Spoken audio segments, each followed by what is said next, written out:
So మనము 6 నుంచి 12 వరకు చదువుకుందాము. సో 6వ వచనం చూస్తే, నేను నా పరిశుద్ధ పర్వతమైన సియోను మీద నా రాజును ఆసీనునిగా చేసి ఉన్నాను.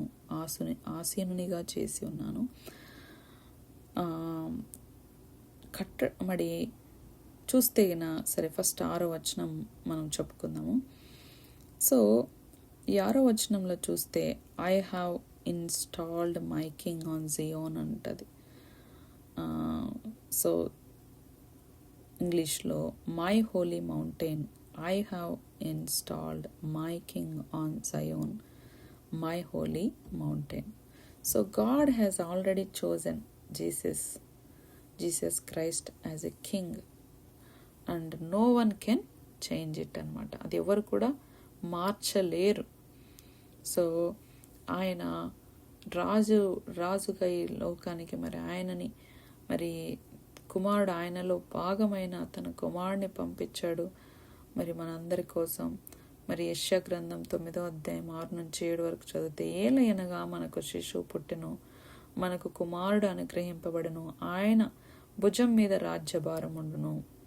ఆశ్చర్యకరుడు, ఆలోచనకర్త, బలవంతుడైన దేవుడు, నిత్యుడగు తండ్రి, సమాధానకర్తయగు అధిపతి అని అతనికి పేరు పెట్టబడును. ఇది మొదలుకొని మితి లేకుండా దానికి వృద్ధియు క్షేమమును కలుగునట్లు సర్వకాలము దావీదు సింహాసనం రాజ్యమును నియమించును.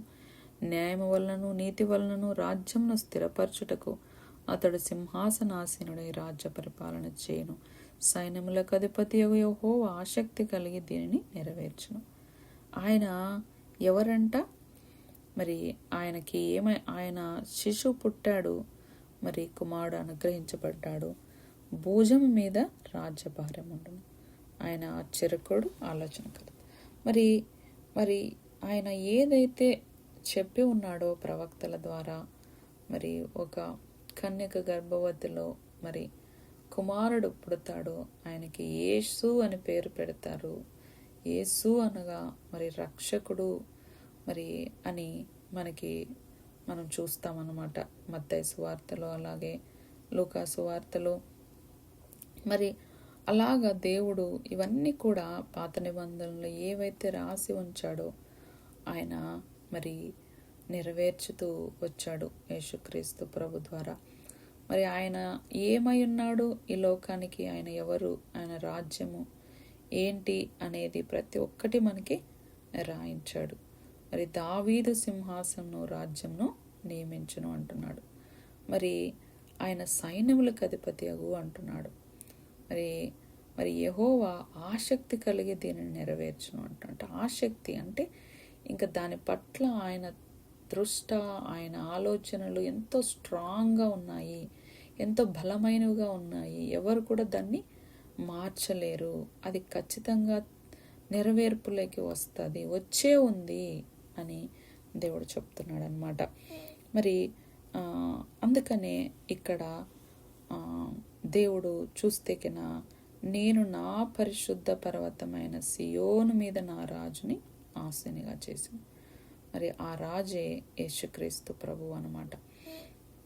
ఆయన ఇంత గొప్పగా ఆయనకి అధికారం ఇస్తూ ఆయన గురించి ఎప్పటి నుంచినో రాసి ఉంచాడు. యెషయా గ్రంథం అనేది దేవుడు యేసుక్రీస్తు ప్రభు లోకంలోకి రాకముందు ఎన్నో కొన్ని వేల సంవత్సరాల కింద ఆయన గురించి మాట్లాడిన మాటలన్నీ కూడా ఈరోజు నెరవేర్పులోకి వచ్చి ఉన్నాయన్నమాట. దానియేలు 2వ అధ్యాయం 44లో ఒక వచనం ఉంటుంది. ఆ రాజుల కాలములలో పరలోకమందున్న దేవుడు ఒక రాజ్యము స్థాపించును, దానికి ఎన్నటికీ నాశనము కలుగదు. ఆ రాజ్యము దాన్ని పొందిన వారికి గాక మరెవరికి చెందదు. పొందిన వారికంటే ఎవరు పొందగలుగుతారంటే, ఆయనని హృదయంలోకి అంగీకరించిన వారే ఆ రాజ్యంలోకి చేర్చబడతారనమాట. ఆ రాజ్యం ఎప్పుడు నిరంతరము ఉండేది. అది ఎన్నటికీ నాశనము కాని రాజ్యం అనమాట.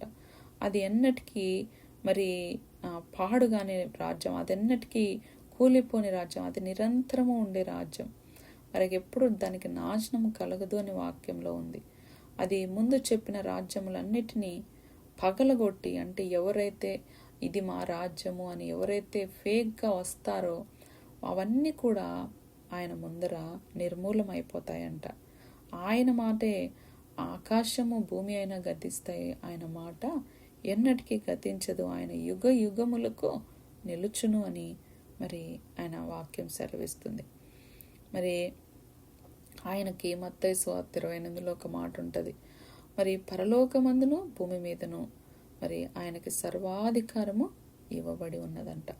మరి అలాగా దేవుడు మాట్లాడుతున్నాడు. 7వ వచనం, కీర్తనలు 2:7, కట్టడను నేను వివరించెదను, యెహోవా నాకిలాగు సెలవిచ్చును, నీవు నా కుమారుడువు, నేడు నేను నిన్ని కని ఉన్నాను. You are my son, today I have become your father.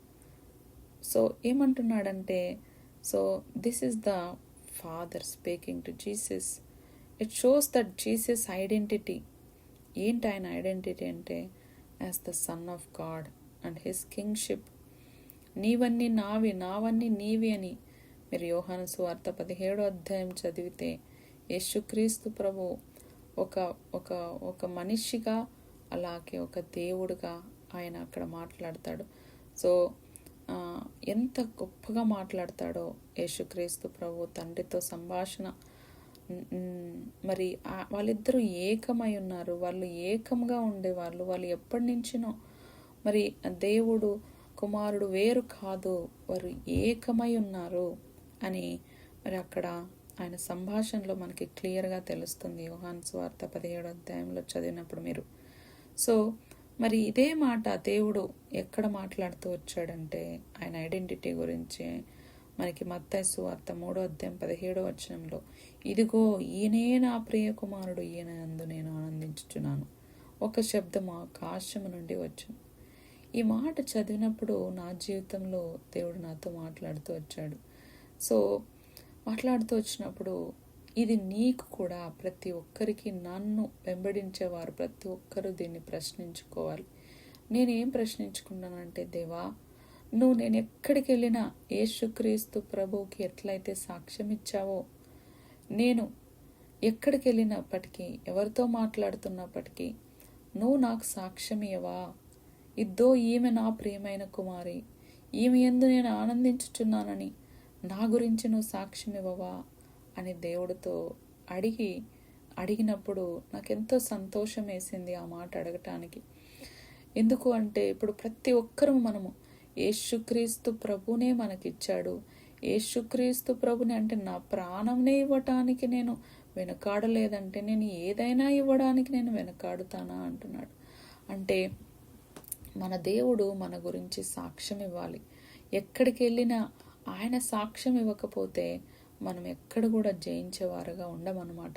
ఆ సాక్ష్యం ఇవ్వాలి అంటే యేసుక్రీస్తు ప్రభు ఎట్లయితే ఒక మనిషిగా ఈ లోకంలోకి వచ్చినప్పుడు ఆయన అధికారాన్ని సమస్తాన్ని పక్కన పెట్టి ఒక మాదిరిగా మనకు చూపించాడు, ఎట్లా లోబడ్డాడు. రహస్య జీవితంలో మన రహస్య జీవితంలో ఎవరు నన్ను చూడలేరు. ఇప్పుడు నా భర్త కూడా తెలియదు నేను నా హృదయంలో ఉండేది, కేవలం ఆయనే చూడగలరు. ఆ రహస్యమైన హృదయంలో నేను ఎలా ఉన్నాను ఆయనతో, ఎలాగ నేను ఎవరు చూడనప్పుడు ఆయన చూస్తున్నాడు అనే భయంతో, భయం అంటే చెడ్డ భయం కాదు కానీ ఒక చెడు ఆలోచనకి, చెడు మనస్తత్వంకి, చెడు నిర్ణయానికి నేను ఎట్లా ఆయనకు లోబడుతున్నాను. మరి యేసుక్రీస్తు ప్రభు ఆయన నా తండ్రి పని చేయడమే నాకు ఆహారం అయ్యింది అంటాడు. అలాగా మనం ఆయన నా కోసం ఏ నిర్ణయించాడో ఆయన పని చేయడమే మన ఆహారం కావాలి, మన పానీయం కావాలి. మరి ఆయన సన్నిధి కోసం తృష్టపడాలి, ఎంతగానో ఆకలి దప్పికొనాలి. మరి అలాగా యేసుక్రీస్తు ప్రభు తండ్రికి లోబడినట్లు దేవుని చిత్తమే, తండ్రి చిత్తమే నా ఇష్టమని అలాగ మనం లోబడినప్పుడు పరిశుద్ధాత్మ దేవుడు మన గురించి సాక్ష్యం ఇస్తాడు. ఎక్కడికి వెళ్ళినా మనం ప్రార్థన చేసినా, ఒక ఆరాధన చేసినా, మనం ఎవరితోనైనా మాట్లాడినా ఆయన సాక్ష్యం ఇస్తాడు. సో ఆయనకి లోబడినప్పుడు అందుకనే మనం ఈ మాట అడగాలి. మనం తప్పకుండా ఈ మాటని అడిగినప్పుడు దేవుడు సహాయం చేస్తాడనమాట. అలాగా యేసుక్రీస్తు ప్రభు గురించి తండ్రి సాక్ష్యం ఇస్తున్నాడు. మరి హెబ్రీయులకు రాసిన పత్రిక 1:5 ఉంటుంది, నీవు నా కుమారుడువు, నేను నేడు నిన్ను కని ఉన్నానని. ఇదియుగాక నేను ఆయనకు తండ్రినై ఉండును, ఆయన నా కుమారుడై ఉండును అని ఆ దూతలతో ఎవరైతే అంటే దూతల్లో కూడా దూతలని మనం ఎంతగానో పెద్దగా ఆలోచిస్తాం. కానీ దేవుడు ఇక్కడ ఏమంటున్నాడంటే ఏ దూతతోనూ ఆయన అనలేదు, కానీ ఆయన కుమారుడు అంటే ఆయనలో ఏకమైన ఆయన కుమారుడితో ఆయన ఈ మాట చెప్పి ఉన్నాడు అనమాట. ఆయనకు మాత్రమే సర్వాధికారం ఇచ్చి ఉన్నాడు, ఎవరితోనూ ఈ మాట చెప్పలేదు, నా కుమారుడు నువ్వు అని. మరి అలాగా దేవుడు దూతల్ని కూడా మనకి సేవకులుగా పెట్టుకున్నాడు. మరి కుమారుడిని మాత్రం మనకి ఇవ్వడానికి ఏమాత్రం సంకోచించలేదు. మనల్ని కుమారుడికి స్వాస్థ్యముగా ఇచ్చినానని వాక్యము చెప్తుందన్నమాట. మరి దేవుడు ఇక్కడ అపోస్తల కార్యం 13లో చూస్తే గిన మనం 32 నుంచి దేవుడు యేసును లేపి పితరులకు చేసిన వాగ్దానమును మన పిల్లలకు నెరవేర్చి ఉన్నాడని, మరి మేమును మీకు సువార్త ప్రకటించున్నాము. అలాగే నీవు నా కుమారుడువు, నేడు నేను నిన్ను కని ఉన్నానని 2వ కీర్తన యందు రాయబడి ఉన్నదని ఇక్కడ అపోస్తల కార్యంలో మరి ఇక్కడ కూడా పౌలు మరి చెప్తున్నాడు అనమాట. సో మరి ఇక్కడ చూస్తే గిన మనకి 8వ వచనంలో నన్ను అడుగుము, జనములు నీకు స్వాస్థ్యముగాను భూమిని దిగంతముల వరకు సొత్తుగా ఇచ్చేదనని మరి యేసుక్రీస్తు ప్రభుతో తండ్రి చెప్తున్నాడు. నన్ను అడుగుము జనములను. మరి 2వ అధ్యాయం 8వ వచనంలో నన్ను అడుగుము, ask me, I will make the nations your inheritance. So దేవుడు ప్రామిస్ చేస్తున్నాడు తండ్రితో, ఆల్ నేషన్స్ అన్నీ కూడా నీవి, నీ సొత్తు, బిలాంగింగ్ టు యూ. ఎందుకంటే ఆదాము అవ్వలు ఫస్ట్ ఈ లోకంలో మనిషి ఎవరు అంటే దేవుడు సృజించినది ఆదాము తర్వాత అవ్వని సృజించాడు. దేవుడు వాళ్ళకి ఎంత అధికారం ఇచ్చాడో ఈ లోకంలో సమస్తం మీద అధికారం ఇచ్చాడు. ఆ అధికారాన్ని మరి వాళ్ళు అవిధేయతతో మరి సాతాను చేతిలోకి, సాతానుడు అధికారం కిందికి వెళ్ళిపోయారు. ఆ అధికారాన్నే యేసుక్రీస్తు ప్రభు శిలువలో మరి ఆయన మరణ పునరుద్ధానం వల్ల ఏదైతే శత్రువు చేతిలో ఉన్న అధికారాన్ని ఆయన మరణ పునరుద్ధానాలు శక్తి ద్వారా ఆయన చేసిన ఆ త్యాగము ద్వారా ఆ అధికారాన్ని మళ్ళీ తీసేసుకొని మనకు ఆయనని నమ్మిన వారికి ఆయన ఇచ్చి ఉన్నాడనమాట. మనందరికీ ఆ అధికారం మనకిచ్చాడు. ఆ అధికారము మనందరికీ ఇచ్చి ఉన్నాడు. అందుకే అని అంటున్నాడు, ఇప్పుడు ఆ ఆదాము ఏదైతే మరి ఇచ్చేశాడో మరి ఇద్దో నేను మళ్ళీ తిరిగి నేను నీకు ఇస్తున్నాను, ఇద్దో ఇదంతా నీది, ఇదంతా ఇద్దో ఈ రూల్ చేయి అనేసి మనది అని తండ్రి కుమారుడితో చెప్తున్నాడు. You will rule them, people will be saved through you. నీ ద్వారా ప్రతి ఒక్క మనిషి కూడా రక్షణలోకి వస్తారు. ఏదైతే ఆ ఏదోను తోటలో అధికారాన్ని కోల్పోయారో మళ్ళీ తిరిగి నీ ద్వారా ప్రతి ఒక్కరు కూడా మనతో రిలేషన్ వాళ్ళు మళ్ళీ పొందుకుంటారు అని చెప్తున్నాడు అనమాట. మత్తయి 28:19 ఉంటుంది, మీరు వెళ్ళి సమస్త జనులను శిష్యులుగా చేయుడి, తండ్రి యొక్క, కుమారుని యొక్కను, పరిశుద్ధాత్మ యొక్క నామంలోకి వారికి బాప్తిసం ఇవ్వండి అనేసి. తండ్రి, కుమార, పరిశుద్ధాత్ముడు మరి వారు ఏకమై ఉన్నారు, త్రియేకము. మరి వారి నామంలో మనము బాప్తిసం తీసుకున్నాం. మరి 7వ దూత బూర ఊదినప్పుడు పరలోకంలో గొప్ప శబ్దం వస్తుంది. ఆ శబ్దము ఈ లోక రాజ్యము, మన ప్రభువు రాజ్యమును, ఆయన క్రీస్తు రాజ్యమును ఆయన యుగముల వరకు ఏలెను. మరి దేవుడు యుగములకు ఏలేవాడుగా ఆ అధికారాన్ని మళ్ళీ తీసుకున్నవాడుగా ఉన్నాడు. ఇప్పుడు మరి ఆయన యుగములకు ఏలటానికి ఆయన తిరిగి వస్తాడు.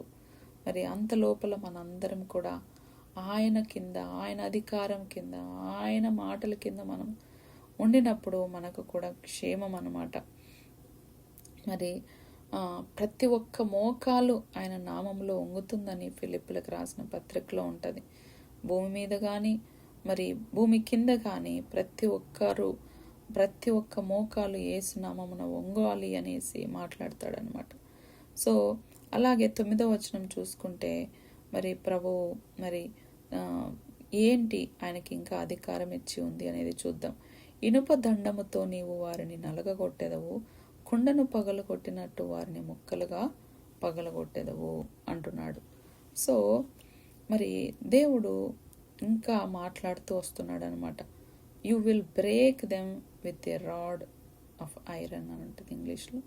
సో అంటే ఏంటి అంటే యేసుక్రీస్తు ప్రభు వారిని తీర్పు తీరుస్తాడు. సో ఆయనే ఈ రాజ్యాలని ప్రతి ఒక్కటిని ఏలుతాడు. సో విత్ అబ్సల్యూట్ అథారిటీ అనమాట, అండ్ రైచియస్నెస్. ఆయనకున్న అధికారంతో ఆయన ఇదంతా చేసేవాడుగా ఉంటాడు. అంటే జనములను కొట్టుటకై ఆయన నోటి నుండి వాడిగల ఖడ్గము బయలువెడలు వెలుచున్నది అని ప్రకటన 19లో మరి 15వ వచనంలో ఉంటుందన్నమాట.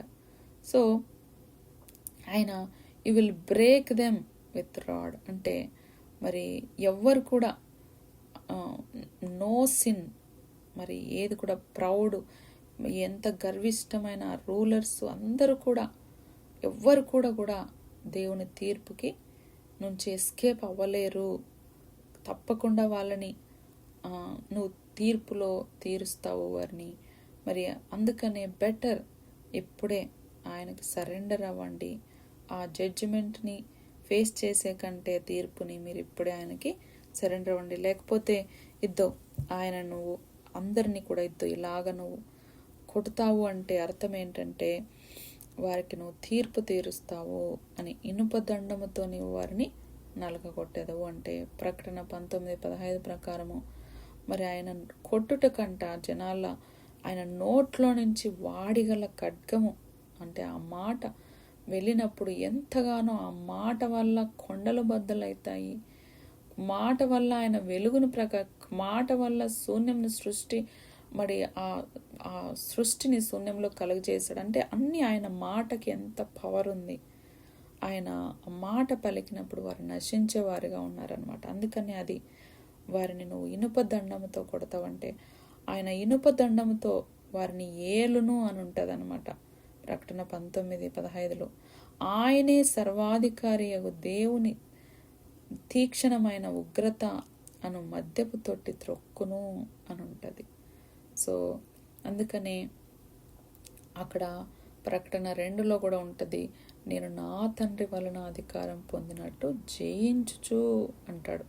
అంతం వరకు నా క్రియలు జాగ్రత్తగా చేయడానికి జనాల మీద అధికారం ఇస్తాడంట. మరి అతడు ఇనుప దండంతో వారిని ఏలును. మనం కూడా మరి దేవుడు అంతలాంటి అధికారం మనకి ఇస్తాను అంటున్నాడు. వారు కుమ్మరి వాని పాత్రల వల్లే పగలగొట్టబడుదురు అంటున్నాడు. మరి దేవుడు తన బిడ్డలైన మనకి కూడా జయించేవారుగా, అలాగే లోకాన్ని ఏలేవారుగా మనం కూడా దేవుడు మనల్ని పెడతాడనమాట. మరి ఇక్కడ చూస్తే యెషయా 11లో యెహోవా భయము అతనికి ఇంపైన సువాసనగా ఉండును, కంటి చూపును బట్టి అతడు తీర్పు తీర్చుడు, తాను వినును దాన్ని బట్టి విమర్శ చేయుడు, నీతిని బట్టి బీదలకు తీర్పు తీర్చును, భూనివాసులలో దీనులైన వారికి యథార్థముగా విమర్శ చేయును, మరి వాగ్దాండము చేత లోకమును కొట్టును, తన పెదవులు ఊపిరి చేత దుష్టులను చంపును అని. సో అలాగా దేవుడు చూస్తున్న 10వ వచనం చూసుకుందాం. కీర్తనలు 2:10 కాబట్టి రాజులారా వివేకులై ఉండుడి, భూపతులారా బోధనొందుడి. సో దేవుడు అంటున్నాడు 10వ వచనంలో, therefore you kings be wise అంటే ఎవరైతే అధికారులు నా జ్ఞానం మా జ్ఞానము మా అధికారమే గొప్పది అనుకుంటున్నారో అది కాదు. ఇక్కడ చూడండి, మీరు జ్ఞానముగా ఆలోచించండి అని వాళ్ళకి వార్నింగ్ ఇస్తున్నాడు, హెచ్చరిక ఇస్తున్నాడు. Be wise you rulers of the earth. God వాళ్ళకి వార్నింగ్ ఇస్తున్నాడు, అందరికీ పెద్ద పెద్ద అధికారులు లీడర్స్కి. బీ హంబుల్ అంటే మిమ్మల్ని మీరు తగ్గించుకోండి, దేవునికి భయపడండి. భయపడటం అంటే ఏదో మరి వణికుతూ ఆయన మన క్రియలతో మనం ఆయనని తృప్తిపరచాలని కాదు, కానీ భయపడటం అంటే ఆయన అధికారం కిందికి రావడం, పాపాన్ని ద్వేషించి నీతిని న్యాయాన్ని ప్రేమించడం అన్నమాట నిజమైన భయం అంటే. అందుకనే మీరు దేవునికి సబ్మిట్ చేసుకోండి. కింగ్కి, నిన్ను సృజించిన దేవుడికి నీ జీవితాన్ని సమర్పించుకో అని చెప్తున్నాడు అనమాట. మరి సామెతలు 9:10 ఉంటుంది, యెహోవా యందు భయభక్తులు కలిగి ఉండుటయే జ్ఞానముకు మూలము అని ఉంటుంది అనమాట. అలాగే సామెతలు 8లో కూడా ఉంటుంది ఒక మాట. అసలు భయపడటం అంటే ఏంటి అని నా జీవితంలో నేను అడిగినప్పుడు దేవుణ్ణి, మరి పాపాన్ని ద్వేషించడమే నిజమైన భయం అన్నమాట. సో మరి ఈవిల్ థింగ్స్ని మనం హేట్ చేయడం అన్నమాట. మరి అహంకారాన్ని, మరి ఈ గాసిప్స్ని, ఇవన్నీ కూడా మనము అవి మరి చెడుతనాన్ని అసహించుకోవడమే నిజమైన భయభక్తులు అంటేను అని ఆ వాక్యం సెలవిస్తుంది. అలాగా మరి జ్ఞానము అంటే భయభక్తులు కలిగి ఉండుటయే జ్ఞానమునకు మూలం. అంటే నిజమైన జ్ఞానం అంటే అదే అనమాట, చెడుతనాన్ని అసహించుకోవడం. మరి దేవుడు ఏమంటున్నాడంటే, మనుష్యుడా, ఏది ఉత్తమమో అది నీకు తెలియజేయబడి ఉన్నది. న్యాయముగా నడుచుకొనుటయు, కనికరమును ప్రేమించుటయు, మరి దీన మనస్సు కలిగి నీ దేవుని ఎదుట ప్రవర్తించుట, ఇంతే కదా యెహోవా నిన్ను అడుగుచున్నాడు. ఇదే కదా ఇంక అడుగుతున్నది, ఇంకేమీ అడగట్లేదు ఆయన నీ ఆస్తులు అడగట్లేదు, నీ అధికారం అడగట్లేదు, నీ పరపతి అడగట్లేదు. మరి నువ్వు నా దగ్గరికి వచ్చి మరి ఎంతగానో నేను నిజమైన దేవుని తెలుసుకోకముందు మరి భక్తి అంటే ఇదేనా, నా క్రియలతో నేను ఆయనను ఎంతో తృప్తిపరచాలని ప్రయత్నించడం, నేను అలసిపోయేదాన్ని. కానీ నిజమైన భక్తి ఏంటి అంటే ఆయనని ఆశ్రయించి చెడుతనాన్ని అసహించుకోవడం అన్నమాట. దేవుడు అందుకే అంటున్నాడు, న్యాయంగాను కనికరాన్ని, ఇతరులను ప్రేమించుటయు, మరి దీన మనసు కలిగి ఉండటయు, మరి యథార్థంగా ప్రవర్తించు, ఇదే కదా నేను అడుగుతున్నది, ఏమన్నా అడుగుతున్నానా అని అంటున్నాడు. మరి సో అక్కడ దానియేలు 4:27 ఒక మాట ఉంటుంది, రాజా, నా యోచన నీ దృష్టికి అంగీకారమగునుగాక. ఒకవేళ నీవు నీ పాపములను మాని నీతి న్యాయములు అనుసరించి నీవు బాధ పెట్టిన వారి అందు కరుణ చూపినేడలా నీకున్న క్షేమము నీకిక మీదట ఉండునని దానియేలు అక్కడ నెబుకద్నెజరుతో దానియేలు అంటాడనమాట, నువ్వు ఇప్పటికైనా మార్చుకో, నువ్వు దేవుడి దగ్గర తగ్గించుకో, దేవుడు నీకు క్షమిస్తాడు అని చెప్తున్నాడు అనమాట. అక్కడ నెబుకద్నెజరు ఎంతగానో గర్వించేవాడుగా ఉన్నప్పుడు, ఆయన ఒక కింగ్షిప్లో ఒక కింగ్గా ఉంటాడు, రాజు తగ్గించుకోకుండా ఉన్నప్పుడు, మరి దేవుడు ఆయన హృదయంలో గర్వం చూసినప్పుడు, మరి ఆయన హృదయంలో అనుకుంటా ఉన్నాడంట నెబుకద్నెజరు, నా వల్లనే కదా, నా ద్వారానే కదా ఇంత నేను ఏల్చున్నాను, తన జ్ఞానాన్ని బట్టి, తన అధికారాన్ని బట్టి ఎంతో గర్వించినప్పుడు వెంటనే దేవుడు మరి ఆయనకి ఒక యానిమల్ లాగా, అంటే యానిమల్కి, ఒక గేదెకి, ఒక బర్రెకి, ఒక బఫేలోకి, ఒక ఎద్దుకి లక్షణాలు ఉంటాయి కదా, దానికి గోర్లు ఎలాగుంటాయి, అవి ఎలాగా ప్రవర్తిస్తాయి, గడ్డి మేస్తాయి, మరి అవి ఎలా ప్రవర్తిస్తాయో అలాగా ఆయనకు అలాంటి డిసీజ్ వచ్చి ఆయన ఒక మనిషి రూపంలోనే ఉంటాడు, కానీ అన్ని లక్షణాలన్నీ కూడా ఆ యానిమల్కు ఉన్న లక్షణాలు ఆయనలో వస్తాయన్నమాట. సో అలాగా దేవుడు ఎంతగానో గర్వించే మనసు గల వారిని ఆయన ఎంతగానో తృణీకరించేవాడుగా ఉన్నాడు. తగ్గించుకునే వారి మీద ఆయన కృప ఎంతగానో మెండుగా ఉంటుందని వాక్యం సెలవిస్తుంది. మరి 11లో చూస్తే మనము భయభక్తులు కలిగి యెహోవాను సేవించుడి, గడగడా వణకుచు సంతోషించుడి అని ఉంటుంది. ఏంటి అసలు గడగడా వణకడం అంటే? మరి నా జీవితంలో మీకు చెప్పాను, దేవుడు అనేవాడు, నిజమైన దేవుడు తెలియనప్పుడు నేను ఎంతగానో నిజము కాని దేవుళ్ళు నేను ఆరాధించినప్పుడు, మరి అవి నేను శనివారం ఇది చేస్తే తప్పు, మరి పీరియడ్స్ వచ్చినప్పుడు ప్రసాదం తింటే నన్ను దేవుడు శిక్షిస్తాడు, మరి పూజ గదిలోకి వెళ్తే నన్ను ఏమో చేస్తాడు. ఇలాంటి పరిస్థితుల్లో మరి నా శరీరము, నా నా నా నీట్నెస్ని, పై ఆకారాన్ని, ఇదంతా కూడా నేను చూసుకునేదాన్ని. ఇదే పరిశుద్ధత అని అనుకునేదాన్ని. కానీ అది కాదు. అది నిజమైన పరిశుద్ధత. దేవుడు బైబిల్లో మనకి దేవుడు ఏం చెప్తున్నాడంటే, సత్యదేవుడు నీ హృదయం అడుగుతున్నాడు. కానీ అంతకుముందు అయితే నేను ఎంతో నిష్ట కలిగి ఇలాగా మన పై రూపమును బట్టి మరి ఇలా చేయాలి, అలా చేయాలి, ఎంతగానో బంధకాల్లో మరి నేను చెప్పులు లేకోకుండా నడిచినప్పుడు మరి ఆయన నేను ఎంతో తృప్తిపరుస్తాను. మరి ఎన్నో ఆచారాలు పాటించినప్పుడు మరి నేను ఎంతగానో ఆయనని తృప్తిపరుస్తా. అవి పాటించినప్పుడు మరి ఆయన ఉగ్రత నా మీదకి వస్తుంది అనేసి నేను ఎంతగానో, చెడు భయం అన్నమాట. అది ఒక బానిసత్వం లాంటి భయము. బానిసత్వంలో బ్రతుకుతున్నది. అలాంటి భక్తే కాదు అసలు. అది కాదు నిజమైన భక్తి, అది కాదు నిజమైన దేవుడు.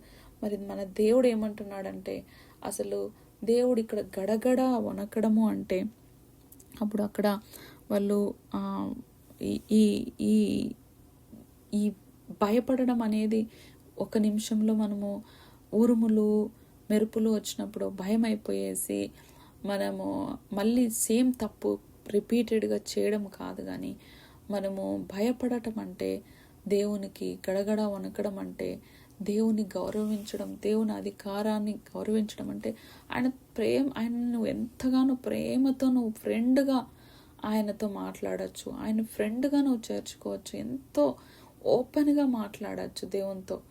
అట్ ద సేమ్ టైం ఆయన ఎవరు, ఆయన ఎంత అధికారం కలిగి ఉన్నాడు, ఆయన గొప్పతనం ఏంటి అనేది గుర్తుపెట్టుకోవడం అన్నమాట. గుర్తుపెట్టుకొని మనము ఆయనకి ఇష్టమైనట్లుగా మనం జీవించడమే అన్నమాట. సో ఆ ఒబీడియన్స్తో, ఆ విధేయతతో, మరి దాంతో మనల్ని ఏం చేస్తుందంటే, సో డిస్ప్లేస్ చేయకోకుండా దేవుణ్ణి, అంటే మనము ఆయనకి ఇష్టం లేని పనులు చేయకుండా ఉండడం అన్నమాట.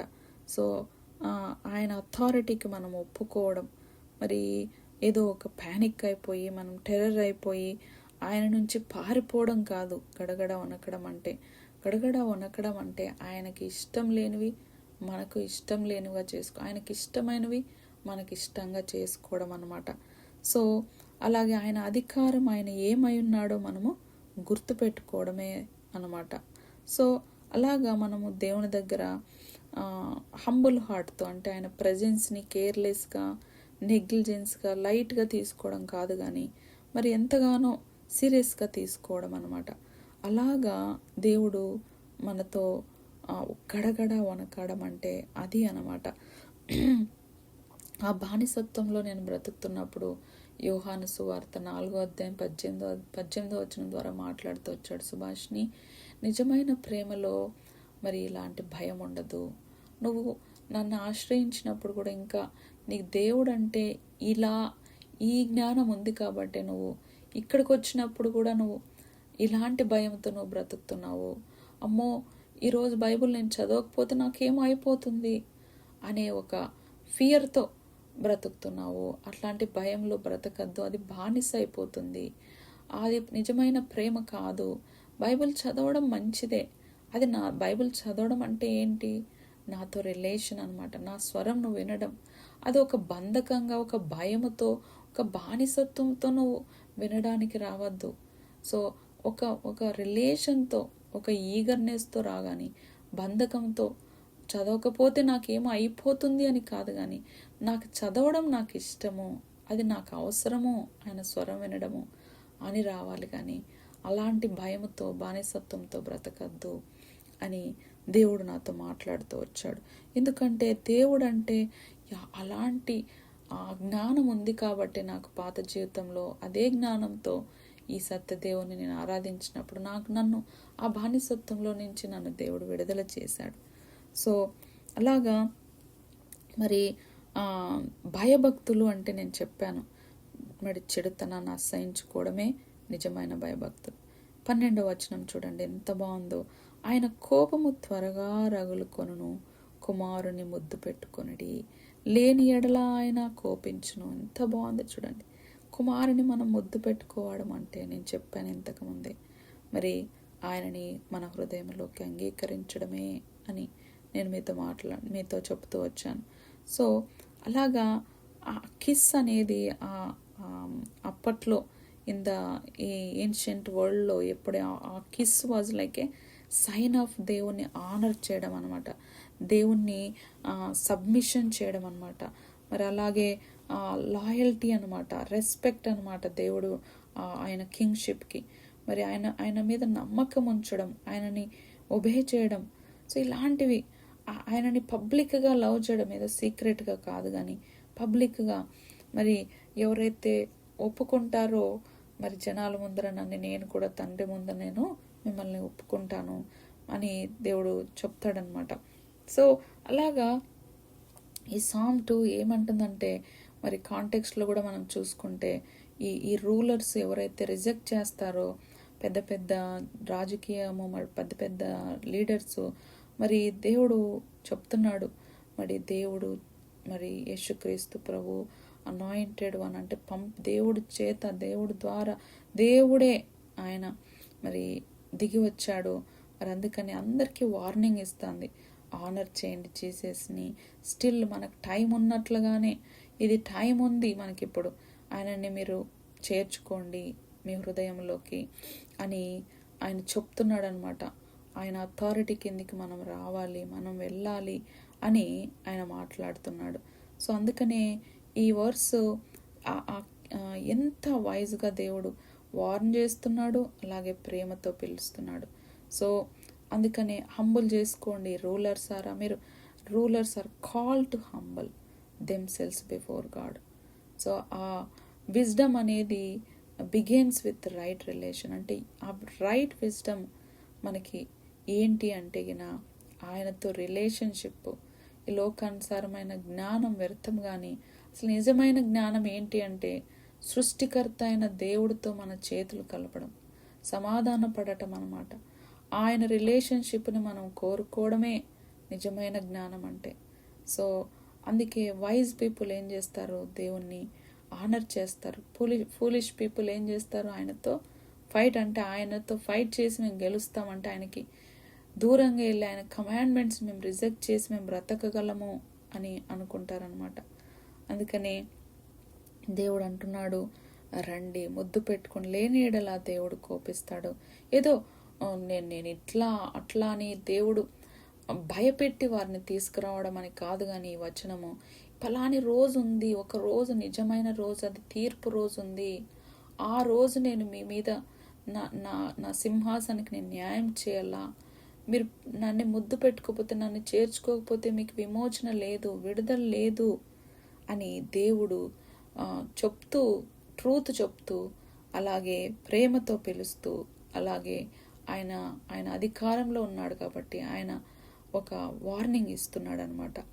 అందుకని అప్పుడు మీరు త్రోవ తప్పి నశించెదరు, కోపించును, త్రోవ తప్పి నశించెదరు, ఆయనను ఆశ్రయించువారు ధన్యులు. ఎంత బాగుంది చూడండి మాట. మనందరం కూడా ఆయనను ఆశ్రయించాము కదా, మనందరినీ ఈరోజు దేవుడు ధన్యులుగా పిలుస్తున్నాడు. సో మనము ధన్యులమని, ఈ ధన్యతని మనము ప్రతిరోజు మనము ఆయనని ముద్దు పెట్టుకునేవారుగా, ఆయనను ఆశ్రయించేవారుగా. ఇది ముద్దు పెట్టుకోవడం అంటే ఏదో నామకాత్రానికి మనం ఆయన నమ్ముకున్న నేను కూడా అనేసి బైబిల్ తీసుకొని ప్రతిరోజు ప్రతి ఆదివారము చర్చికి వెళ్ళి అటెండెన్స్ వేసి వచ్చినట్లు కాదు.